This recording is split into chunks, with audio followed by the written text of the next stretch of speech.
यहाँ कोचिंग लेते हैं, बच्चे कोचिंग लेते हैं, विद्यार्थी कोचिंग लेते हैं और विभिन्न सेवाओं में जाते हैं और उसके पीछे हमारे राजस्थान की पहचान भी है।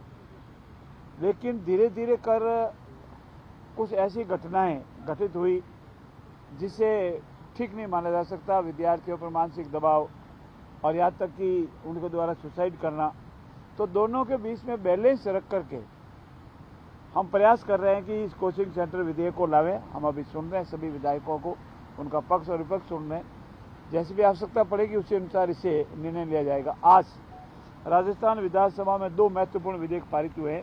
एक विधेयक है राजस्थान विद्या निरसन विधेयक और दूसरा है राजस्थान विद्या संशोधन विधेयक। जितने भी हमारे जेडीए के एक्ट हैं, चाहे जयपुर का है जेडीए है, चाहे जोधपुर का जोडा है, चाहे कोटा का केडीए है, अजमेर का है, उनमें डायरेक्टर के पद पर judicial officer, higher judicial officer की पोस्टिंग होती है।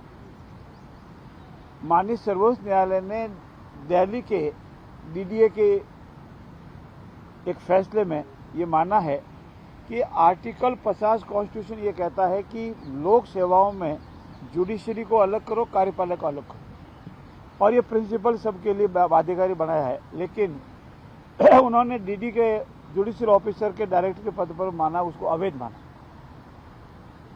अंतोतगत्वा धीरे धीरे अभी एक कंटेम्प्ट पिटीशन माननीय सर्वोच्च न्यायालय ने यह कहा कि सबकी पालना करना जरूरी है। इसीलिए हमारे यहाँ अभी जो 2 विधेयक बने, बीकानेर का और भरतपुर का, उसमें तो हमने डायरेक्टर के पोस्ट पर एग्जीक्यूटिव सीनियर ऑफिसर को रखा। लेकिन जो पुराने हमारे चाहे जोडा है, चाहे जेडी है, जोडा में जोधपुर का, जेडीए में जयपुर का, केडीए में तो कोटा का, उनमें नहीं था।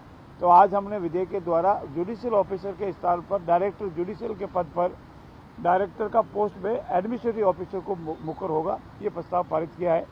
दूसरा, हमारे 45 ऐसे बिल थे जिनको मूल रूप में समाहित हो गए थे, अब उसकी कोई आवश्यकता नहीं थी और समय समय पर हमारे यशस्वी मुख्यमंत्री आदरणीय भजनलाल जी ने हमको कहा कि जो ऐसे कानून अप्रासंगिक हो गए हैं, उपयोगिता नहीं रही है, निरर्थक हो गए हैं, उनको वहां से इंस्टीट्यूट बुक से हटाया जावे और उसी के तहत 45 ऐसे कानून थे जिसको हटाया गया है।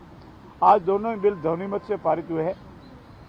विधानसभा का आज शायद इस सत्र का आखिरी दिन है और बहुत शांति से खुशनुमा माहौल में चल रहा है और प्रभु से प्रार्थना है कि निरंतर भविष्य में भी सतुत सत्र आवे या अगला जो भी सत्र आवे इसी तरह से चलता रहे। धन्यवाद। विपक्ष का कहना था कि सत्र में पानी बिजली के मुद्दों पर चर्चा नहीं की गई, इन पर करनी चाहिए। देखिए, पानी पर चर्चा नहीं की गई, डिमांड पर डिबेट हुई दिन भर। शायद वह विपक्षी मान्य जिसने भी सदस्य का वो भूल गया है।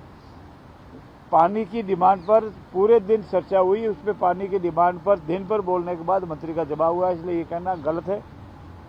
बिजली पर पिछले सत्र में हमने पूरे दिन पर चर्चा की थी और डिमांड पे भी की थी। ये कहा जा रहा है कि राजस्थान दिवस को लेकर 7 दिन घटाया जा रहा है, उसको तैयारी। राजस्थान हमारे लिए बहुत ही महत्वपूर्ण है। राजस्थान स्थापना दिवस पहली बार 75 साल के बाद में प्रतिपदा के दिन आ रहा है। जिस दिन राजस्थान का गठन हुआ था उस दिन प्रतिपदा का दिन था और पुनः ठीक 50 साल बाद में हमारे पास पुनः प्रतिभा का दिन आ रहा है और हमारे लिए सौभाग्य है कि 7 दिन तक राजस्थान दिवस को मनाएंगे। राजस्थान हमारा गौरव है, राजस्थान हमारा इतिहास है, राजस्थान हमारी आन मान और शान है और उसमें हम सभी को शरीक भी करेंगे।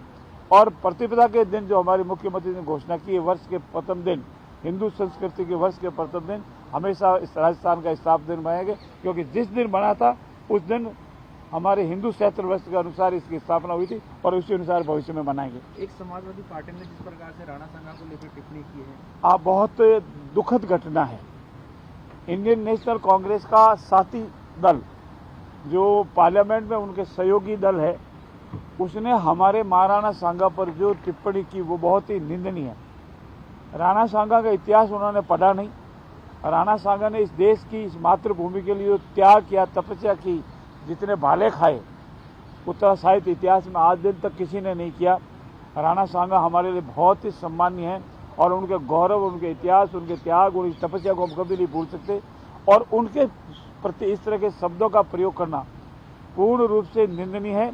और मुझे तो ये कहना पड़ रहा है कि इंडियन नेशनल कांग्रेस को इस पर माफी मांगनी चाहिए और उनके पार्टी के नेता को उनकी पार्टी से उनको निकालना चाहिए।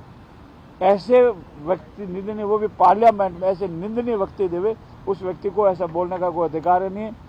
अब वैसा लगता है कि वो औरंगजेब की प्रशंसा करे और मानानु सांगा, जिनकी एक आंख नहीं, जितने भाले खाए, कितने युद्ध जीते और अपनी मातृभूमि के लिए हमेशा त्याग किया, उनके बारे में जो शब्द बोले मैं घोर निंदा करता हूँ उसकी।